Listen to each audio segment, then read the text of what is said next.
दोस्तों, central government का spice board of India जो कि ministry of commerce and industry government of India का डिपार्टमेंट है, वहाँ से एक रिक्रूटमेंट नोटिस पब्लिश हुआ है कि आपका रिसर्च इंस्टीट्यूट रिसर्च असिस्टेंट के ऊपर वैकेंसी है जो कि सिक्किम गैंगटॉक यहाँ पर आपका पोस्टिंग होगा। तो इस वीडियो में आपको मैं बताऊंगा क्या एसेंशियल क्वालिफिकेशन होना चाहिए, सैलरी कितना होगा, ड्यूरेशन क्या रहेगा आपका इस जॉब में, एज लिमिट क्या रहना है, क्या है, मेथड ऑफ सिलेक्शन मतलब कि सिलेक्शन कौन सी स्टेप में होगा। तो सारे इस वीडियो में आपको मैं बताऊंगा, तो वीडियो ध्यान से देखना। अगर इस वीडियो को अच्छा लगे तो आपको क्या करना होगा, चैनल को सब्सक्राइब और लाइक और शेयर करना है, ठीक है। तो चलिए दोस्तों वीडियो शुरू करते हैं। देखिए, स्पाइस बोर्ड ऑफ इंडिया जो कि ministry of commerce and industry government of India के है, ऑफिशियल डिपार्टमेंट है। देखिए यहाँ पर बोला गया है कि walk in test for selection of research assistant. यहाँ पर सीधा बोला गया है कि रिसर्च असिस्टेंट के ऊपर वैकेंसी है जो कि सीधा गैंगटॉक सिक्किम में ही आपका पोस्टिंग होगा। रिक्वायरमेंट क्या है, 3 पोस्ट के लिए ही ये वैकेंसी है। आपका सैलरी होगा 35,000 पर मंथ। देखिए, इसेंशियल क्वालिफिकेशन जो बोला गया है कि आपको क्रॉप इम्प्रूवमेंट डिवीज़न के ऊपर अगर अप्लाई करते हो तो MSc agriculture, MSc बोटानी, MSc geology, मतलब कि अगर आप साइंस का स्टूडेंट है और एमएससी एग्रीकल्चर बोटानी जूलॉजी इस फील्ड के ऊपर आपका कोई भी बैचलर डिग्री है एंड मिनिमम 60% मार्क्स होगा तो आप क्रॉप इम्प्रूवमेंट डिवीज़न के ऊपर अप्लाई कर सकते हो। पैथोलॉजी डिवीज़न के ऊपर सेम एमएससी आपको इसेंशियल क्वालिफिकेशन है, और एग्रीकल्चर, माइक्रोबायोलॉजी, जूलॉजी इन सभी फील्ड के ऊपर अगर कोई भी फील्ड के ऊपर आप 60% मिनिमम मार्क के साथ आप पास किए हो तो आप अप्लाई कर सकते हो। यहाँ पर कोई भी ऑनर्स डिग्री के लिए बोला नहीं गया है। तो आप जनरल कोर्स अगर पास हुए हो 60% मार्क्स के साथ आप अप्लाई कर सकते हो।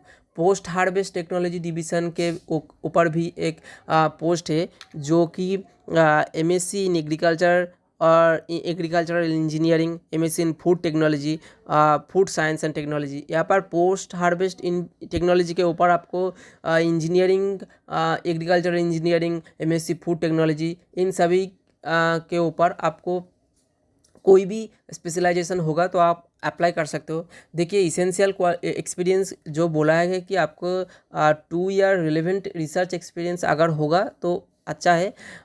डिज़ायरेबल बोला गया है कि वर्किंग मतलब कि कंप्यूटर के ऊपर आपको काम करना चाहिए, डेटा कंपाइलेशन करना होगा, एनालिसिस एंड रिपोर्ट प्रिपरेशन करना होगा। तो इन सभी अगर आप करते हो तो अच्छा है, नहीं होगा तो आप अप्लाई कर सकते हो। लेकिन आपका जो essential qualification and essential experience है आपको होना ही चाहिए, ठीक है। देखिए, यहाँ पर जो एज लिमिट बोला है कि आपको 35 ईयर्स कोर्स नहीं होना चाहिए, मतलब कि 35 ईयर्स के बीच अगर आपका एज होगा तो आप अप्लाई कर सकते हो या वॉक इन टेस्ट में आप विजिट कर सकते हो। देखिए, term of appointment spice board of India के ऊपर जो भी वैकेंसी आता है वो लगभग 2 ईयर के लिए ही या 1 ईयर के लिए ही ट्रेनिंग के पर्पस से एक वैकेंसी आता है। लेकिन अगर बाद में गवर्नमेंट की तरफ से कोई परमानेंट वैकेंसी अगर आएगा तो आप ही लोगों को रेफ़र करेगा, क्योंकि आप 2 ईयर से आप यहाँ पर काम कर रहा है, एक्सपीरियंस हो गया है, तो आपको ही पेपर करेगा, ठीक है। तो ये मत सोचना कि यहाँ से 2 ईयर के बाद आपको काम नहीं करना होगा। यहाँ पर मैं खुद विजिट करके देखा हूँ कि स्पाइस बोर्ड का जो एग्जामिनेशन होता है वहाँ पर मेरा भी सिलेक्शन हुआ था, लेकिन वेटिंग लिस्ट में था तो इसलिए बोला गया कि 2 साल के बाद आपको कुछ रिक्रूटमेंट होगा तो अब हम आपको बता देंगे। एंड वहाँ पर जो भी 2 साल के बाद काम ढूंढना नहीं पड़ता है, क्योंकि वहाँ पर जो 2 साल काम करता है उससे से वो दूसरे लैब पर आपको भेज सकता है, ठीक है। ये मैं खुद विजिट करके एग्ज़ाम देकर मैं पता चला है, तो इसलिए आपको मैं शेयर कर रहा हूँ। ठीक है, देखिए date of and time of walk in test का जो डेट है 12 फरवरी 2026 का है डेट है, सुबह 10 बजे। वेन्यू एंड टेस्ट कहाँ पर होगा, देखिए स्पाइस बोर्ड का जो रीजनल रिसर्च स्टेशन है जो कि गैंगटोंग सिक्किम में है, एंड ईमेल आईडी भी दे दिया गया है, वहाँ पर ही वेन्यू का यानी कि टेस्ट होगा। देखिए इंस्ट्रक्शन ऑफ कैंडिडेट का जो बोला गया है कि आपको एग्जामिनेशन दिन के समय या इस पीडीएफ के जो बोला गया कि आइडेंटिटी प्रूफ मतलब कि वोटर आइडेंटिटी या आधार कार्ड जो भी आपके पास है या पैन कार्ड आप ले जा सकते हो, एंड सभी प्रूफ ऑफ एज के लिए जो क्राइटेरिया जैसे कि 10th पास का कोई एडमिट कार्ड या सर्टिफिकेट आप ले सकते हो, एंड सारे एजुकेशनल क्वालिफिकेशन जो आपके पास है वो सारे ओरिजिनल डॉक्यूमेंट ले जाना चाहिए, क्योंकि वहाँ पर डॉक्यूमेंट वेरिफिकेशन पहले होता है, उसके बाद ही एग्जामिनेशन कंडक्ट होता है।